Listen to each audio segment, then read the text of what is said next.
Well, I'm Bill Slee. I was a trustee and I was the guy that led the kind of greening of the project and seeking funding to do that. Well, around about 2015, a bunch of elderly guys, particularly the retired GP, got a group together with the idea of getting a men's shed going here. And about that time, the secondary school on this site was due to close, and a new school was built 400 metres or so up the road. And this was an opportunity in the centre of the village to put in a community facility that would provide a men's shed, but a men's shed and much more. Allotments, a community orchard and meeting rooms that really could be used by the whole community. This bit, which is the only bit of the old school that was left, was the technical subjects block.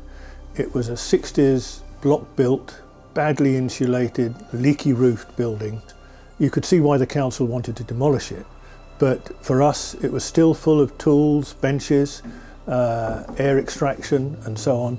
So a lot of the facilities here were ideal for a men's shed, and it was that opportunity that we wanted to realise.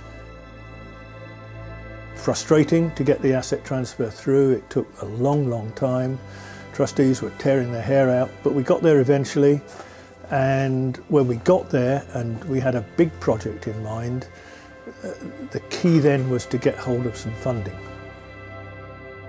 We went to the Climate Challenge Fund, which was the precursor body in Scotland for the climate action networks, and later we went to Local Energy Scotland. And from both of them we had substantial grants. In one case about 200,000, in the case of Local Energy Scotland with some Vattenfall money thrown in, about 100,000. With Local Energy Scotland's help, and they were fantastic, we put in a renewable heat system in the building. Still got a few teething problems on it, but it's working really well to provide essentially renewable heat in an energy efficient building. And on the outside we've got 20 allotments, 18 or so raised beds in a polytunnel, more local food being produced, orchards. We've been pressing fruit this morning to make apple juice, and what we've got is a community facility used by all sorts of groups, and it's an energy efficient building, and it delivers to exactly what communities should be doing about climate change, in my view. For the Climate Challenge Fund, we were obligated to measure the changes that we were doing. And we had to, for example, estimate the yields off the allotment. We even had people weighing the amount of produce they were making, and using tables you can convert that to carbon savings. We could work out the amount of fuel that wasn't being used here to heat the building.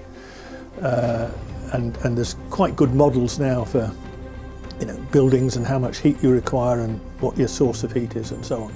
And we were making thousands of tonnes of saving into the future of carbon. So we know from having had to monitor it that we've made a really significant improvement.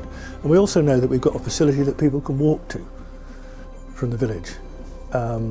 We've got 3 electric bikes that people can trial. We've got little bits of project like that we can add on. But I think now it's just about using the facility, making sure it's well used, making sure perhaps we haven't told the story enough, because what I would like to see is people translating what we've done here into their own homes and thinking about, how can I in my own home do this kind of thing? And we know that there's interested people in that these days, and it's how we get that message out, but perhaps use this as an example.